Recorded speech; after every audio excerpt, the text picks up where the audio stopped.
evening of June 24th, 1948. The electricity failed across West Berlin. Trams ground to a halt mid-route. Refrigerators went silent. Within minutes, the rail line from Helmstedt stopped accepting freight. Soviet guards at Marienborn turned back the morning milk train without explanation. By noon, barge traffic on the Havel had been redirected at gunpoint, and the Autobahn checkpoints were closing lane by lane. 2 million people, living in the western sectors of a city buried 160 kilometers inside the Soviet occupation zone, woke to the realization that every surface route, every road, every rail line, every canal had been severed. The siege was total, and it was silent. Stalin's calculus was straightforward. Berlin had been divided among the four victorious powers after the collapse of the Third Reich, but the city sat entirely within the Soviet zone of occupied Germany. The Western Allies, America, Britain, France, held their sectors by right of conquest and treaty, but those treaties said nothing about guaranteed land access.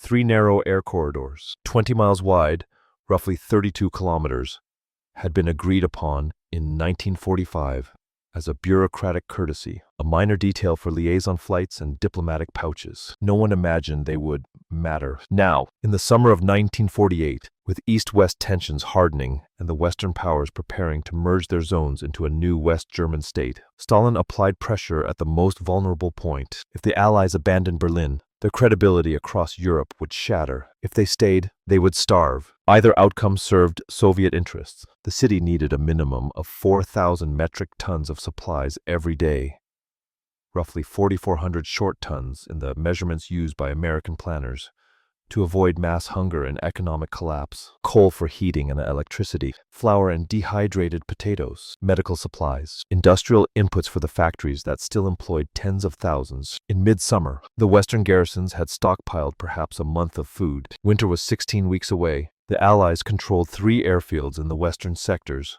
Tempelhof in the American sector, Gotto in the British, and a hastily surveyed gravel strip at Tegel in the French zone that was not yet operational. Tempelhof's single runway was hemmed in by apartment blocks. Gotto was grass, prone to mud, the largest transport aircraft in inventory. The American C-54 Skymaster could carry 10 metric tons. To meet the city's needs, one such plane would have to land every 9 minutes, around the clock, in all weather, for an indefinite duration. No air force had ever sustained such a tempo in peacetime, much less supplied an entire metropolis. Military planners in Washington and London examined the arithmetic and concluded it was impossible. General Lucius Clay, the American military governor in Germany, believed otherwise. Clay had spent the previous year jousting with the Soviets over currency reform, reparations, and access protocols. He judged the blockade to be a test of will, not capability, and he knew that failure in Berlin would ripple through Paris, Rome, and every other capital unsure of American commitment. On June 26th, 48 hours after the blockade began, Clay telephoned the Pentagon and requested every available cargo plane. The White House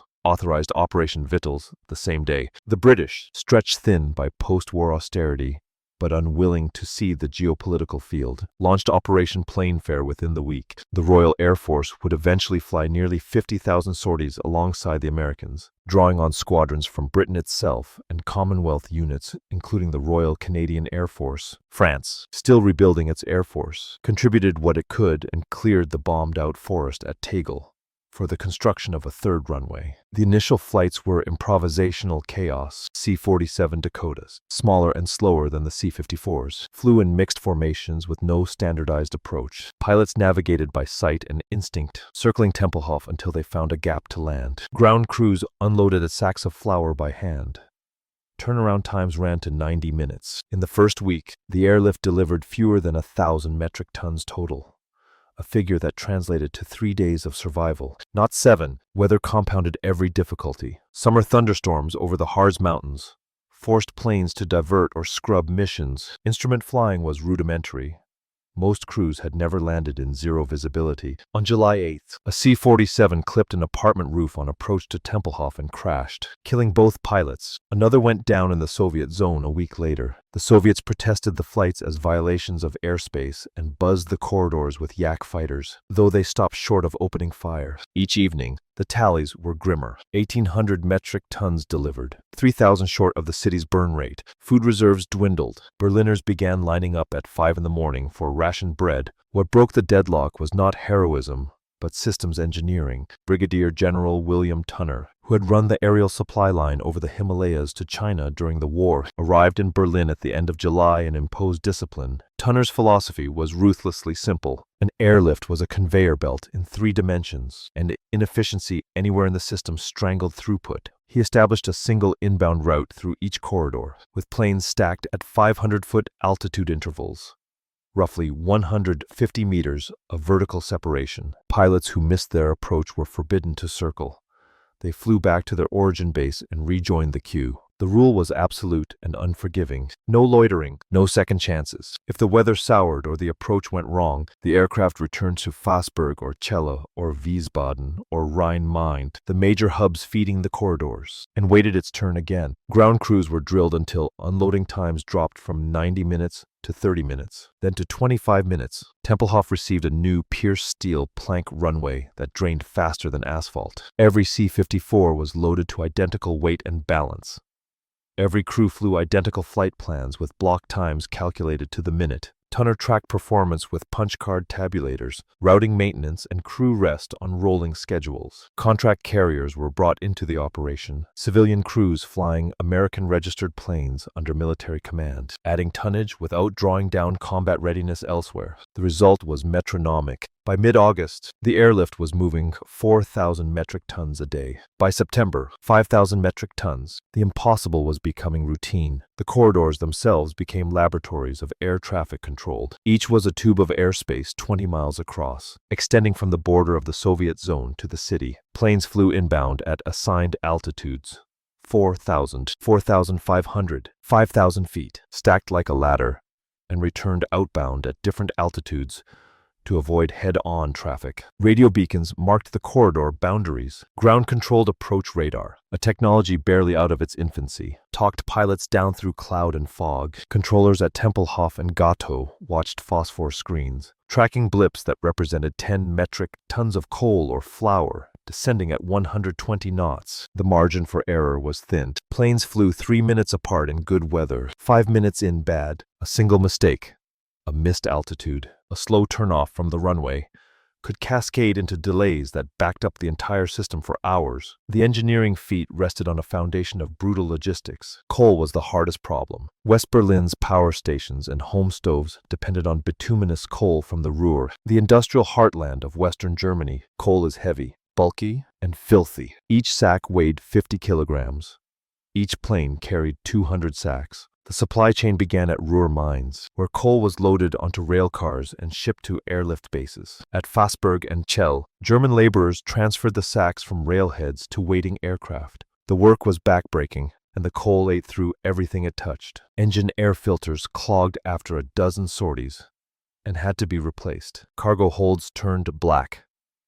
Loadmasters wore goggles and kerchiefs and emerged from shifts looking like miners. Pilots nicknamed the coal runs black magic because the planes flew sluggish and the margins for error thinned. Yet coal was non-negotiable. Without it, the city would freeze, and public morale would crack before the first frost. Engineers devised a compressed coal briquette that was cleaner, denser, and easier to handle. The briquettes burned hotter and longer than raw coal, but the Ruhr's briquette plants could not scale production fast enough to meet demand. The airlift flew raw coal, tens of thousands of metric tons a week, until the stockpiles at the power stations resembled mountain ranges. Maintenance crews rotated aircraft through intensive cleaning cycles, hosing out holds and swapping filters on schedules that left no plane idle longer than necessary. Food posed a different calculus. Fresh meat and vegetables were too perishable and too heavy. The solution was dehydration. Potatoes were processed into flakes that reconstituted with boiling water. Eggs became powder. Milk was condensed into tins or dried into granules. Dried beans, rice, flour, and fatback made up the core rations. The supply chain for flour alone involved mills across Western Germany, packaging facilities that sealed product into moisture-proof sacks and railheads that synchronized deliveries with flight schedules. The diet was monotonous but calorically sufficient, delivering roughly 1,900 calories per adult per day. Nutritionists monitored the balance of proteins, fats, and carbohydrates, adjusting shipments to prevent deficiencies. Children under 5 received milk supplements flown in from Denmark and the Netherlands, medical supplies, penicillin, bandages, surgical instruments, insulin, flew on designated flights, marked with red crosses and given priority slots. Industrial inputs presented challenges, distinct from either coal or food. Berlin's factories, though battered by war, still employed tens of thousands and produced everything from electrical components to precision tools. Those factories needed machine lubricants, steel bar stock, cutting fluids, abrasives, and spare parts, items measured in kilograms rather than tons.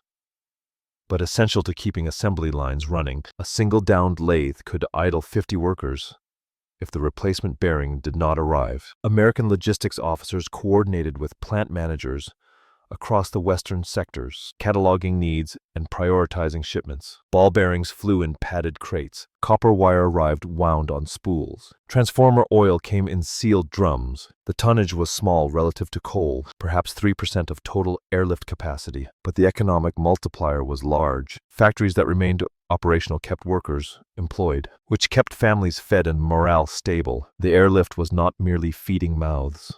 It was sustaining an urban economy under siege. The first winter tested every assumption. Fog rolled in across northern Germany in late November and did not lift for weeks. Tempelhof and Gatow disappeared under cloud ceilings of 50 meters, less than the height of the apartment blocks flanking Tempelhof's approach. Pilots flew approach after approach on instruments, trusting ground-controlled radar that was itself new and unproven. One American pilot, threading a whiteout descent into Tempelhof on the morning of December 4th, later recalled that he saw nothing but gray until the runway threshold materialized 50 feet below his nose. Too late to adjust if the alignment had been off. He touched down, taxied clear, and vomited into the snow beside the taxiway. He flew again that afternoon. Ice formed on wings during descent, and de-icing equipment was scarce. Crews learned to descend fast, to punch through icing layers, then level off at the last moment. Protocols evolved. If ice accumulated faster than boots could shed it, abort and return to base. No exceptions. On January 12, 1949, the temperature in Berlin then dropped to -18°C. Coal consumption spiked as Berliners burned through reserves to keep apartments above freezing.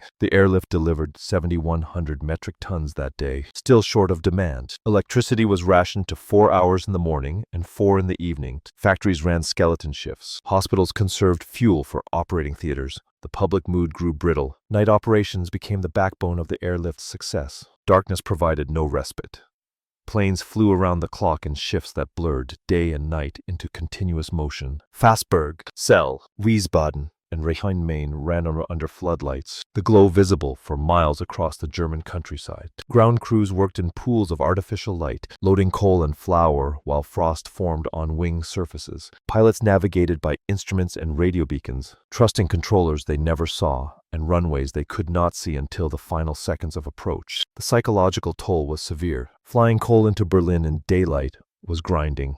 Flying it at 3 in the morning through winter fog required a different kind of endurance. Crews developed rituals to stay sharp. Some drank coffee by the thermos. Others chain-smoked in the cockpit. The glow of cigarettes, the only light visible during long stretches over darkened countryside. Sleep became fractured, snatched in 4-hour intervals between missions. Pilots learned to sleep sitting up in crew rooms, waking to scramble briefings and launch into fog without fully clearing the dream state. Fatigue was the invisible enemy. Tunner instituted mandatory rest cycles, rotating crews through 8-day rotations, 4 days flying, 4 days off. But enforcement was uneven, and the demands of the operation pushed many beyond safe limits. Flight surgeons monitored crews for signs of exhaustion, slowed reaction times, irritability, lapses in judgment. Some pilots were grounded after near misses on approach or taxiway errors that suggested deteriorating performance. Others received pharmacological assistance. Amphetamines, known colloquially as go pills, were distributed by medical officers to crews facing extended duty stretches, a practice that would later be scrutinized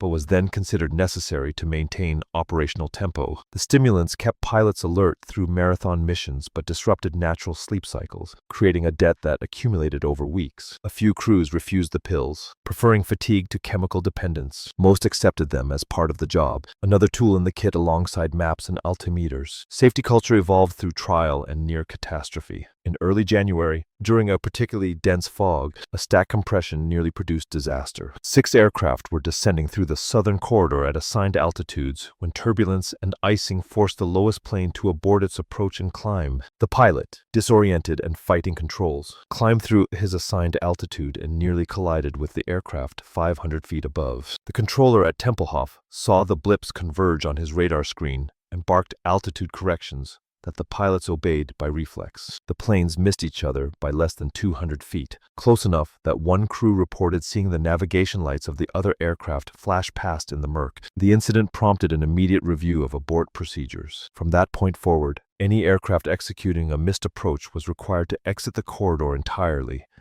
and return to its origin base rather than climb within the stack. The rule eliminated loitering and second chances, but it also eliminated the risk of mid-air collision. The safety margin shrank, but the system became more predictable. Ground crews faced their own battles with cold and exhaustion. At Fassberg, mechanics worked through sub-zero nights, replacing clogged air filters on coal-hauling C-54s. The filters, designed for clean air, choked on coal dust within a dozen sorties. Replacement was a 20-minute job in daylight. In darkness, with numb fingers and inadequate light, it stretched to 45 minutes. Mechanics developed shortcuts, pre-positioning replacement filters and tools at each hardstand, working in teams to speed the process. But the cold was relentless. Fingers went numb, even inside gloves. Metal tools burned, skin on contact. Engines had to be preheated before startup, or oil congealed and pistons refused to turn. The maintenance tempo allowed no delays.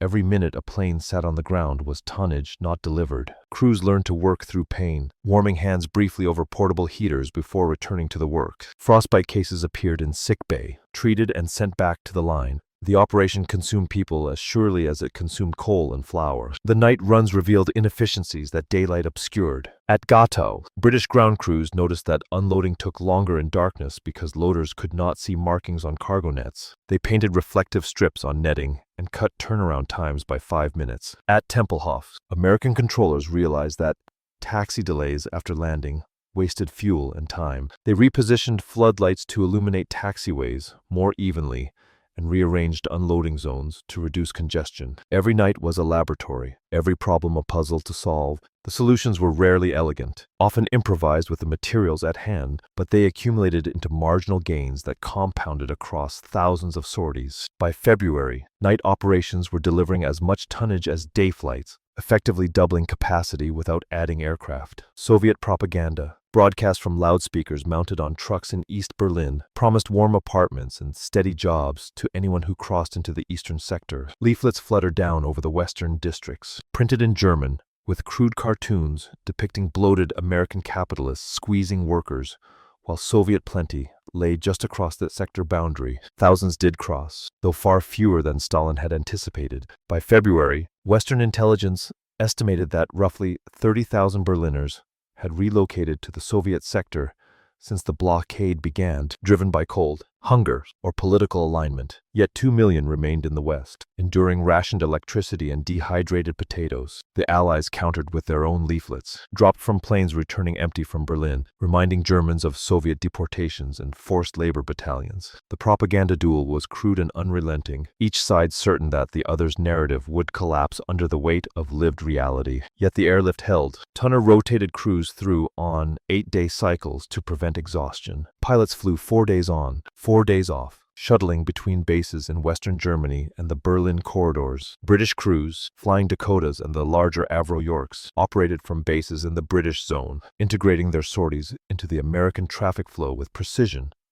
that surprised even Tunner. The RAF brought experience from the Burma campaign and a cultural tolerance for improvisation that complemented the American emphasis on standardization. By February, the worst of the weather had broken, and Tegel's new runway came online, a story of engineering under impossible pressure. The French had arrived late to the airlift, constrained by post-war reconstruction and a smaller air force. but they contributed to the field that would become Berlin's busiest airport for 7 decades. Tegel sat in the French sector, northwest of the city center, on land that had been a military training ground and, before that, forest. When the blockade began, the site was gravel and scrub, unusable for heavy aircraft. French engineers surveyed the ground in July and concluded that a concrete runway could be built, but the time frame was absurd: 90 days to design, clear, grade, and pour a strip long enough for fully loaded C-54s. The French military government mobilized every available resource. German laborers, desperate for work and wages paid in Deutsche Mark, signed on by the thousands. Rubble from bombed-out buildings across Berlin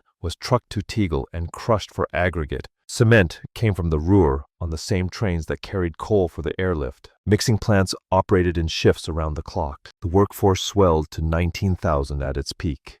Men and women working with hand tools and wheelbarrows, spreading concrete in sections, smoothing it with wooden floats because mechanized pavers were scarce. French engineers designed the runway in modular segments so that completed sections could cure while work continued on the next. The noise was constant: jackhammers breaking bedrock, dump trucks grinding through mud, concrete mixers churning day and night. Trees were felled and stumps dynamited. A small lake was drained and filled. The work proceeded through rain, cold, and shortages of everything from nails to diesel fuel. By late November, 2 months into construction, the runway was half complete and winter was closing in. Concrete cures slowly in freezing temperatures, and frost can crack fresh pores. Engineers rigged tarpaulins over newly laid sections and burned coal in makeshift heaters underneath to keep the concrete above freezing. The improvisation bordered on reckless, but it worked. In early December, a test flight landed on the partially completed strip, a British Dakota whose pilot reported the surface as rough but usable. By January, the full runway was operational. 5,000 feet of concrete, approximately 1,524 meters, poured and finished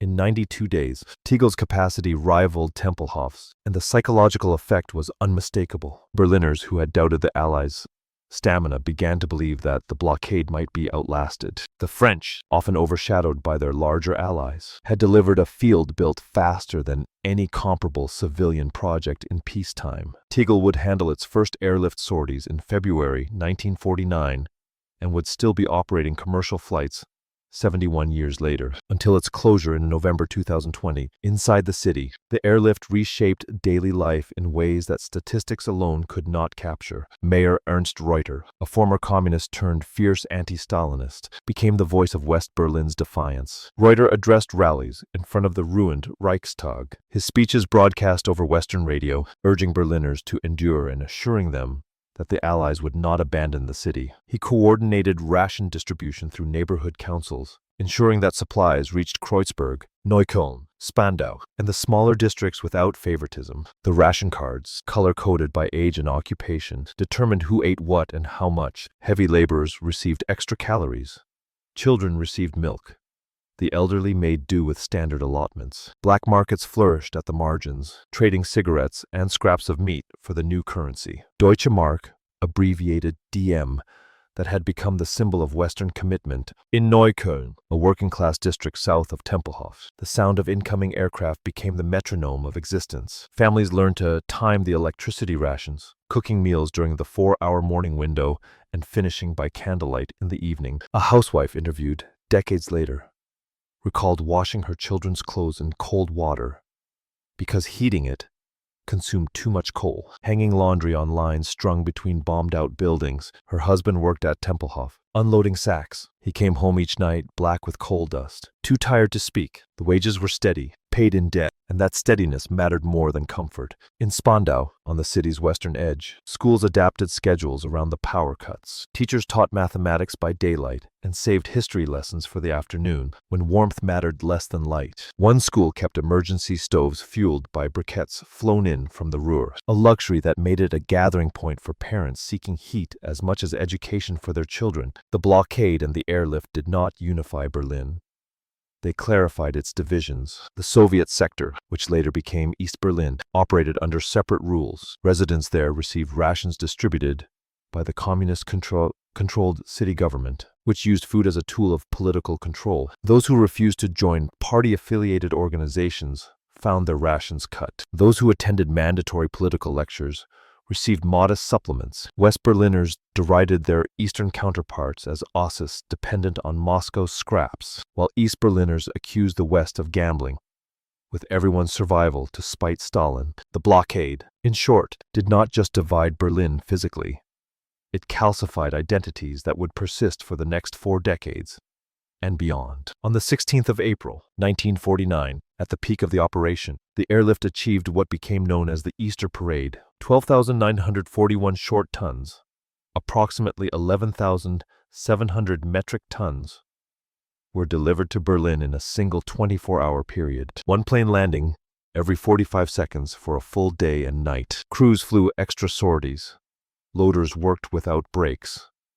Controllers stared at radar screens until their eyes burned. The tonnage smashed every previous record and demonstrated to Moscow that the airlift had not merely sustained itself through winter, but had grown stronger. The Easter Parade was a symbolic apex, a flex of logistical muscle, and the Soviets understood the message. The mechanics of the airlift were extraordinary, but the human texture mattered as much. Gail Halverson, a C-54 pilot from Utah, began dropping candy on handkerchief parachutes to children clustered near Tempelhof's perimeter fence. Other pilots copied him, and the candy bombers, Rosenbomber in German, became symbols of American goodwill. Children wrote letters addressed to Uncle Wiggly Wings and waited every afternoon for the planes. The gesture was small, unplanned, and wildly effective as soft power. It told Berliners that the men flying coal and flour into their city saw them as people, not pawns. The contrast with Soviet rhetoric, which framed the airlift as a Western provocation, and Berliners as dupes of imperialism, was stark. Halverson's candy drops became newsreel footage, broadcast across the United States and Western Europe, humanizing the airlift in ways that tonnage statistics could not. On the ground, the airlift employed 17,000 Germans, loaders, mechanics, air traffic controllers, drivers, translators, cooks, clerks. The wages were in Deutsche Mark, the new currency the Western Allies had introduced to stabilize the economy and which Stalin had used as a pretext for the blockade. For many, it was their first steady work since the war. The labor was exhausting, 12-hour shifts in all weather, offloading sacks that left hands raw and backs strained. Coal dust clogged lungs. Men developed chronic coughs that lingered for years. But the work was purposeful, and it paid. The airlift was not merely a rescue. It was a vast employment program that reintegrated a defeated population into a functioning economy. German mechanics learned to service American engines. German controllers learned to speak English over crackling radios. The skills they acquired would shape West Germany's post-war recovery, particularly in aviation and logistics sectors that expanded rapidly in the 1950s. The blockade ended not with a dramatic confrontation, but with quiet diplomacy. By the spring of 1949, the Soviets recognized that the airlift could not be starved out, and that continuing the blockade served no strategic purpose. Behind the scenes, American and Soviet diplomats had been probing for an exit since early winter. The negotiations unfolded in New York, away from the glare of Berlin, conducted through back channels at the United Nations. Philip Jessup, the American ambassador to the UN, engaged in a series of informal conversations with his Soviet counterpart, Yakov Malik. The talks were undeniable, exploratory, designed to test whether Moscow might lift the blockade without appearing to capitulate. Jessup proposed a face-saving formula. The blockade would end in exchange for a meeting of the Council of Foreign Ministers to address the broader German question. Malik relayed the proposal to Moscow. Stalin, calculating that the blockade had failed to achieve its objectives and was now costing more in credibility than it gained in leverage, agreed. The formal announcement came in early May, couched in diplomatic language that obscured the failure. On May 12, 1949, at 1 minute past midnight, Soviet guards reopened the checkpoints. The first truck convoy from the west rolled into Berlin at dawn, greeted by cheering crowds who lined the Autobahn and waved improvised banners. The airlift did not stop immediately. Flights continued at reduced intensity through September to rebuild stockpiles and demonstrate to Moscow that the logistics could be resumed at any time if needed. The Council of Foreign Ministers convened in Paris later that month, as promised, but the meeting produced no breakthrough on Germany's future. The division was already entrenched, formalized in the establishment of the Federal Republic in the West and the German Democratic Republic in the East. The blockade had accelerated the split it was meant to prevent. While diplomats negotiated and politicians postured, the airlift's most enduring voice came from an unexpected source. RIAS Berlin, the American-sponsored radio station broadcasting from West Berlin, became the city's lifeline to hope. RIAS had been established in February 1946 as a counterweight to Soviet-controlled media, but it found its purpose during the blockade. Announcers read airlift tonnage figures every evening, narrating the city's survival in real time. Late-night programming featured music, news from the West, and messages from Berliners to relatives in other zones. One program, broadcast at 11 each night, invited listeners to phone in requests and dedicate songs to airlift crews. A woman in Kreuzberg requested Glenn Miller's In the Mood for the pilot who had dropped candy parachutes near her apartment. A factory worker in Spandau dedicated Beethoven to the ground crews at Tegels. The dedications were sentimental, sometimes maudlin, but they humanized the operation and reminded listeners that the city was not alone. RIAS became the soundtrack of the blockade, its transmissions reaching deep into the Soviet zone, where East Germans listened in secret and measured their own deprivation against West Berlin's resilience. The station's slogan, "A free voice of the free world," was propaganda, but it was also true. The final accounting was staggering. Over the course of the blockade, American and British planes flew approximately 278,000 sorties, delivered 2.3 million tons of supplies, both short tons in the original records, equivalent to roughly 2.1 million metric tons, and logged 92 million miles. The human cost was about 78 to 101 lives, depending on inclusion criteria. Some counts include only air crew and direct ground personnel, while broader tallies add German civilians killed in crashes and related accidents. The financial cost ran to $224 million in 1949 currency, split unevenly between American and British contributions, equivalent to nearly $3 billion today. The Soviets paid a different price. The blockade accelerated by the formation of NATO, which was signed into existence in April 1949 as the airlift roared on. It solidified Western resolve to create a separate West German state, the Federal Republic of Germany, formally established in May 1949, and it handed the United States a propaganda victory that echoed for years, cementing the image of America as defender of freedom against totalitarian siege. Historians disagree on whether Stalin ever intended the blockade to force a full Western withdrawal from Berlin, or whether he sought merely to extract diplomatic concessions. The debate hinges on fragmentary evidence and inference. Some scholars, including Hope Harrison and Norman Neymark, citing Soviet archival documents released after 1991, argue that Stalin viewed the blockade as calibrated pressure, a bargaining chip that could be dialed up or down depending on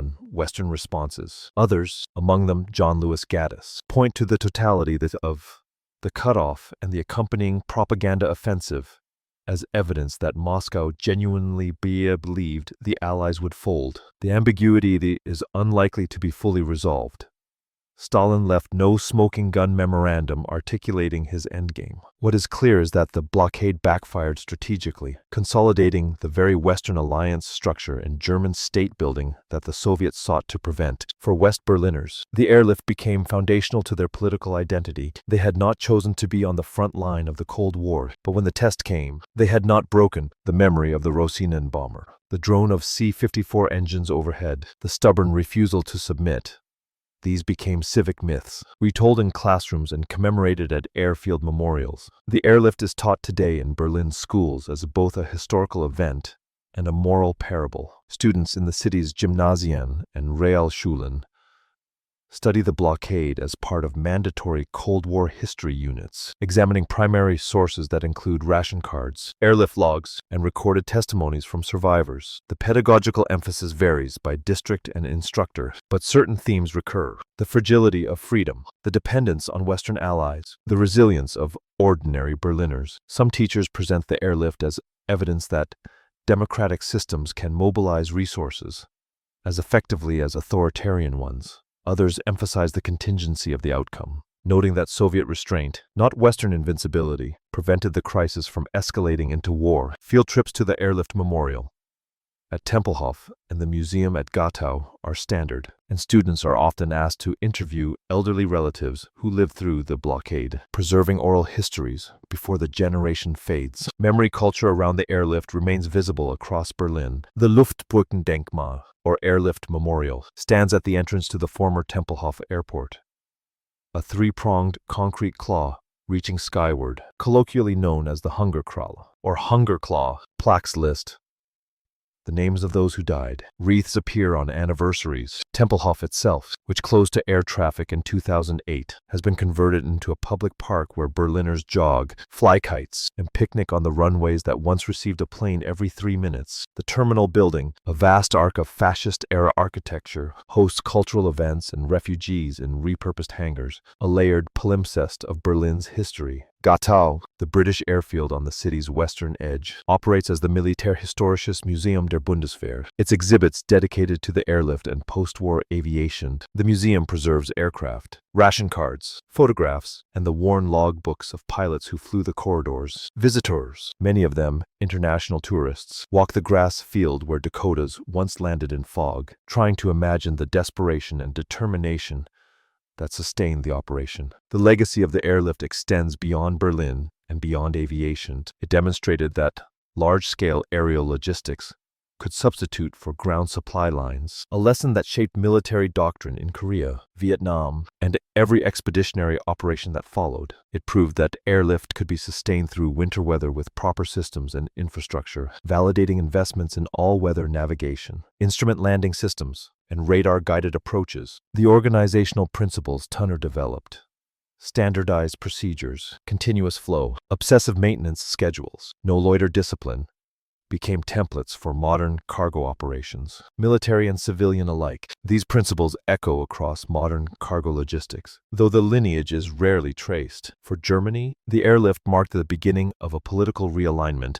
The Federal Republic, formally established in May 1949 as the airlift continued, was no longer merely the successor to a defeated regime. It was a partner defended by the West at considerable cost, and its citizens had earned that defense through resilience under siege. The airlift also widened the rift between East and West Germany. The blockade had shown that Soviet power could not expel the Western Allies without risking war, but neither could the West reunify the country without Soviet acquiescence. Berlin became a city of two halves, two currencies, two political systems, anticipating the division that would harden with the construction of the wall in August 1961 in German memory culture. The airlift occupies a complex position. It reinforces gratitude toward the Western Allies, but also complicates narratives of self-determination. The candy bomber story, sentimental and slightly mythologized, remains popular in German media, appearing in documentaries and children's books. But the airlift also carries undertones of dependency and division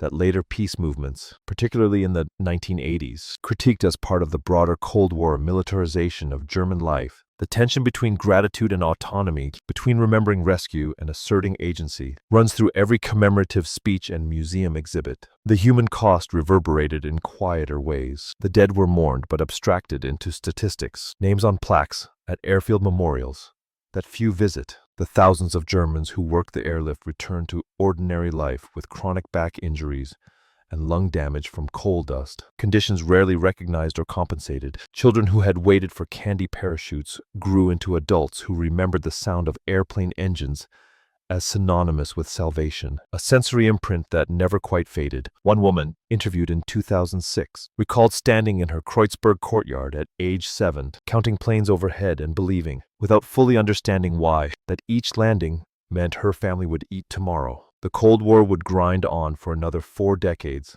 but for those who lived through the blockade, the lines had been drawn in coal dust and flour sacks, and the lines held. By the time the last airlift plane landed at Tempelhof in September 1949, the runway had been pounded smooth by hundreds of thousands of landings. The pierced steel planking had warped and buckled under the weight. The approach lights were jury-rigged assemblies of salvaged parts, held together by ingenuity. The impossible had been routine for 11 months. 2 million people had been supplied entirely by air through a winter of scarcity and doubt. The operation had no precedent and has had no sequel of comparable scale or duration. It rested on a wager that logistics could substitute for diplomacy, that tonnage could answer ideology, that the will to persist through monotonous, grinding labor could outlast the will to impose suffering. In Berlin in 1948 and 1949, the wager paid off. The city did not starve, and the West did not retreat. What remains is not merely the historical record, but a template for crisis response under constraint. The airlift showed that with sufficient organization, impossible supply problems become solvable. It revealed that civilian populations under siege could be sustained indefinitely if the commitment held and the systems were sound. It demonstrated that moral authority in geopolitics accrues not to the power that can inflict hardship, but to the power willing to relieve it. Day after day, at enormous cost, without fanfare, the candy parachutes were symbolic, but the coal was real, and the coal mattered more. The Cold War that framed the airlift has ended, but the city it saved remains. Berlin today is the capital of a reunified Germany, a metropolis of nearly 4 million, a center of culture, technology, and political power. The wall is gone, dismantled by crowds in November 1989, but the memory of division persists in voting patterns, infrastructure disparities, and civic consciousness. The airlift is invoked in speeches whenever the city's resilience is celebrated. It has become a parable of endurance, a story Berliners tell themselves about who they are and what they survived. Yet the airlift also carries a warning. It succeeded because the Soviets chose not to escalate. Had Moscow ordered its fighters to shoot down the cargo planes, the Cold War might have turned hot in the skies over Germany. The 3 air corridors were a legal fiction, respected by mutual restraint, and restraint is fragile. The airlift proved that logistics and determination could overcome a blockade, but it could not prove that such a blockade would never be attempted again, or that the next crisis would resolve without bloodshed. Berlin has known sieges before. Napoleon, the Great War, the blockade of 1948, the encirclement by the wall, and each time the city has endured. Whether it endures because of geography, because of politics, or because of the accumulated will of its people is a question that resists easy answers. The airlift offers one response. The city endures because someone, at the critical moment, decided it was worth the cost to keep it alive. That decision, made in Washington and London and Paris in the summer of 1948, and remade every day by pilots and loaders and controllers and ordinary Berliners standing in ration lines, became the foundation on which a divided city survived, a divided Germany stabilized, and a divided continent found, if not peace, then at least the terms of a long and bitter stalemate. The engines are silent now, but the memory endures.